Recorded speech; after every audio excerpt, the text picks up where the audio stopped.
தொடர்ச்சியா இப்ப தேர்தல் ஆணையம் அவருக்கு சாதகம், அன்புமணிக்கு சாதகமாகவே இருக்கு. நீங்க என்ன பண்ண போறீங்க? அதான் சார், நீதிமன்றம் ஒத்துக்கலையே, தேர்தல் ஆணையத்துக்கு தான் அவங்க கொட்டு வச்சுட்டாங்களே. தேர்தல் ஆணையம் அறிவிச்ச நடவடிக்கைக்கு மனது தேவையில்லையே, தேவையில்லை. அது தவறான செய்திங்க. ஊடகங்கள் சொல்றாங்க. நீங்க கேக்குறீங்க, நான் சொல்றேன் என்ன விளக்கத்தை என்ன. இப்ப இதுல இன்னொன்னு எங்களுக்கு ஒரு சூழ்ச்சி, எங்களுக்கு என்ன ஒரு ஒரு இப்ப ஒரு ஐயா ஏற்படுதுன்னா, அவங்களே மறு ஆய்வு பெட்டிஷன் போடுறாங்க, போட்டுட்டு 10:30 மணிக்கு கேஸ் வருது. அவங்க தேர்தல் ஆணையத்துடைய வழக்கறிஞரை ஆஜராகி, ஆமா மூணாவது எண் வழக்கா வருது, அவங்களே ஆஜராகி 21ஆம் தேதிக்கு தேதி போடுங்கன்னு கேட்கறாங்க. என்ன அதுக்குள்ள தேர்தல் அறிவிச்சுட்டா அப்படியே ஸ்டேட்டஸ் மெயின்டைன் பண்ணலாம்னு சொல்லி இவங்க ஏதாச்சும் திட்டமிடுறாங்களான்னு தெரியல. ஆக தேர்தல் ஆணையம் என்பது நீதி இல்லை, நியாயம் இல்லை, ஜனநாயகம் இல்லை. தேர்தல் ஆணையம் எல்லா கட்சிகளும் சொல்ற மாதிரி ஒரு விலை போகிற ஒரு நம்பகத்தன்மையற்ற ஒரு கமிஷனா மாறி போச்சு என்பதை பகிரமா குற்றம் சாட்டுறோம். தேர்தல் ஆணையம் வந்து தன்னிச்சையான அமைப்பு, பாஜக கட்டுக்குள் இருக்கு, கைப்பாவையா செயல்படுது பல கட்சிகள் குற்றம் சாட்டியிருக்கிறாங்க. யாரு கைக்குள்ள இருக்குன்னு யாரு கைக்குள்ள இருக்குன்னு நான் சொல்ல விரும்பலீங்க. தேர்தல் ஆணையத்திட்ட நீதி இல்லை, நியாயம் இல்லை, நடுநிலைத்தன்மை இல்லை, நம்பகத்தன்மை இல்லை. ஆர்ப்பாட்டத்தை டெல்லி பண்ணுமே. அப்படிப்பட்ட தேர்தல் ஆணையம் வைக்கிற தேர்தல் எப்படி செல்லுபடியாகும்? வேற வழி இல்லையே, மக்கள் தான் சொல்லணும். மக்கள் ஓட்டு போட்டா, இப்ப மருத்துவர் ஐயா தான் பாட்டாளி கட்சி தலைவர்னு நினைச்சு மக்கள் அவர் யார் ஆதரிக்கிறாங்களோ அவங்கள தான் ஓட்டு போட போறாங்க. அன்றைக்கு எல்லாத்துக்கும் புரிஞ்சுக்க போறாங்க. பாஜக கூட்டணியில் அன்புமணி இருக்கிறதுனால இப்படி தேர்தல் ஆணையம் செயல்படுதுன்னு நினைக்கிறீங்களா? இல்ல, அதை நான் அதுக்குள்ள போக விரும்பலைங்க. அப்படியே இருக்கலாம், அதுக்குள்ள போக விரும்பல. அந்த சப்ஜெக்ட் நான் போக விரும்பல. உறுதிப்பட சொல்ல முடியாது, ஆதாரம் எல்லாம் எப்படி சொல்ல முடியாது. நீங்க இப்ப யாருடன் கூட்டணி வச்சு பாட்டாளி மகிழ்ச்சியை பொறுத்தவரையில நான் மீண்டும் சொல்றதுதான், உங்களுக்கு தொடர்ந்து பல பேர் ஐயாவை சந்தித்தோ தொலைபேசியிலோ தொடர்பு கொண்டு கூட்டணி குறித்து தொடர்ந்து பேசி வருகிறார்கள். மிக விரைவில் நான் மீண்டும் சொல்றேன், சோற ஆக்க பொறுத்த நீங்க ஏன் ஆற பொறுக்க மாட்டேங்கிறீங்க? ஒரு பொங்கல் அருமையா, இப்ப நான் கூட ஒரு வரகு பொங்கல் தான் சாப்பிட்டேன்.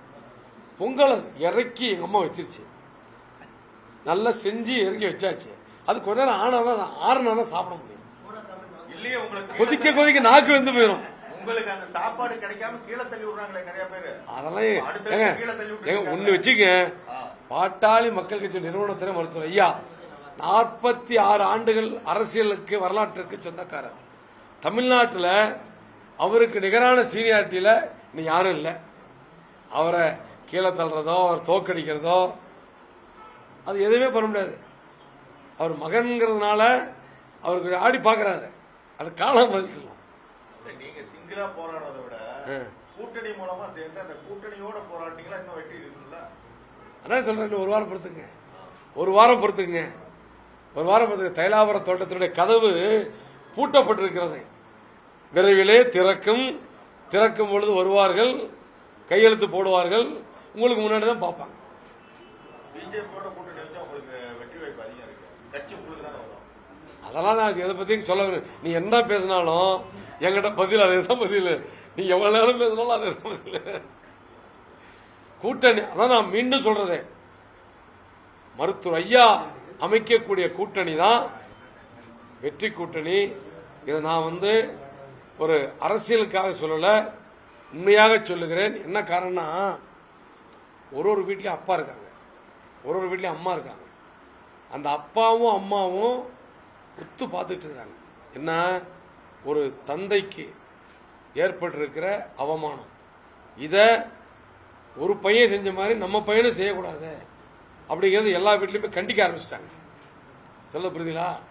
அப்பாவுக்கு மகன் கட்டுப்பட்டு தான் நடக்கும்.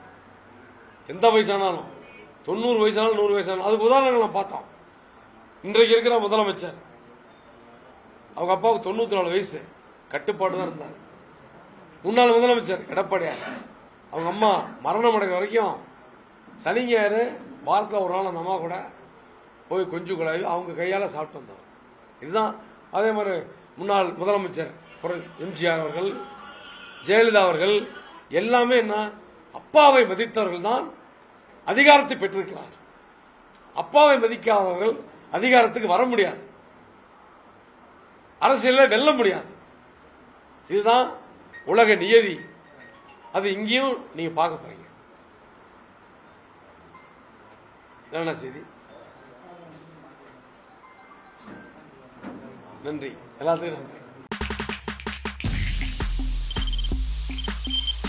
தவிர்க்க முடியாத தம்ப்நெயில்ஸ், கலக்கலான கண்டென்ட்ஸ், சினிமாவும் சீரியஸ் பிரச்சனைகளும், பல வருடங்கள் இடைவெளிக்கு பிறகு இந்த படத்துல ஒரு கலகலப்பும் கைகலப்பும், போயிட்டே தான் இருக்காரே தவிர பிரேக்கே இல்லாமல் பிரேக்கிங் நியூஸ் சொல்லும் தந்தி டிவி ஆப். இன்ஸ்டா தலைமுறை வரை இறங்கி அடிக்கும் தந்தி டிவியின் டிஜிட்டல் எக்ஸ்க்ளூசிவ். அது தண்ணிக்குள்ள போகும்போது ஹேங் ஆயிடுச்சு. உங்களுக்கு விஜய் சார் எந்த அளவுக்கு ரொம்ப பிடிக்கும்? Of course, Malayalis are huge Vijay sir fans. ரெண்டு பேருமே ரொம்ப பிடிக்கும் எனக்கு. தந்தி டிவி ஆப்பை இலவசமா டவுன்லோட் செய்யுங்க. ஃபாலோ பண்ணுங்க, சப்ஸ்கிரைப் பண்ணுங்க, என்ஜாய் பண்ணுங்க.